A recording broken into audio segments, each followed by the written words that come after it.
Welcome to All the Trek, the show where I watch every episode of Star Trek until dystopia ruins my sense of autonomy. I'm your host, Bree, and today I'll be reviewing episodes 23 and 24 of Star Trek, the original series.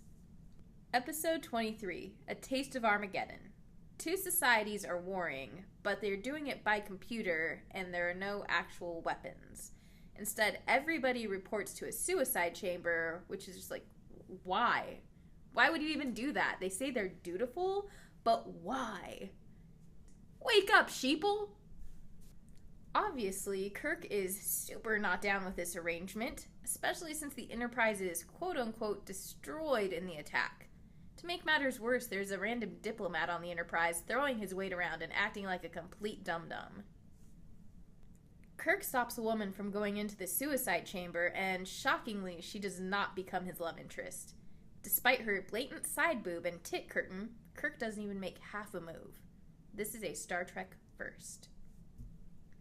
The crew eventually destroys several suicide chambers and bamboozles both planets into a peace treaty. They get rid of their diplomat and everyone walks away feeling awesome, except the people who had already walked into the suicide chambers. Womp womp. I give this episode 4 out of 5 stars. When Kirk explains why the planets have been at war for so long, it's a real, yes, exactly moment for the audience. Finally, the civilizations get it into their thick heads that war is supposed to be brutal. Without witnessing the brutality, it's easy for us to ignore it. Social commentary! Episode 24, This Side of Paradise. This episode reminds me a lot of Shore Leave, because everyone loses their GD minds.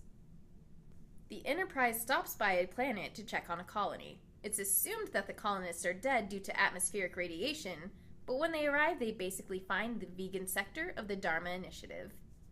There are no animals in sight, other than humans, and agriculture is thriving. Everyone's in perfect health, and a few people have even grown back vestigial organs. It's like a clean eating super diet ad, and everyone wants to give you a hug.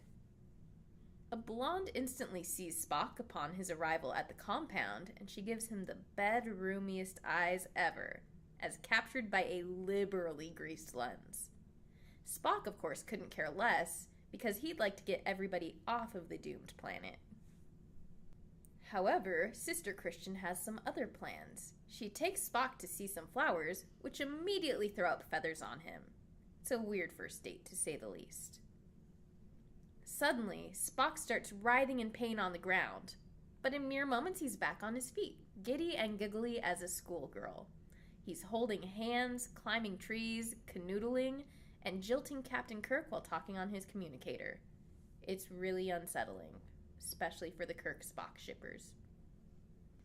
Pretty soon, everyone is pumped up on happy pollen, except for Kirk, who goes back to the Enterprise and pouts, until a random plant just pops up out of nowhere and sprays him.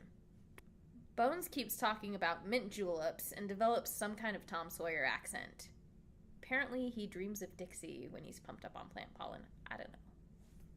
Eventually, Kirk figures out that strong emotions break the pollen's trance. He tricks Spock into having a fistfight with him on the Enterprise, then they send out a frequency that makes everyone all pouty pants. Everyone hops back aboard the Enterprise to get the hell out of paradise. Oh, and Spock jilts the blonde. I give this episode a 5 out of 5. It almost got a 4 because of the weird plants and the really awkward Spock date scenes, but everybody's acting was very earnest and it was very entertaining. Thanks for watching All the Trek. Don't forget you can check out what Alice and Megan thought of these episodes by clicking the link below. And make sure to check out the Educating Geeks website for the rest of our content. You can also find us on social media. We're on Facebook, Twitter, Tumblr, and Google+. Join me next week for another Trek Tuesday. Live long and prosper.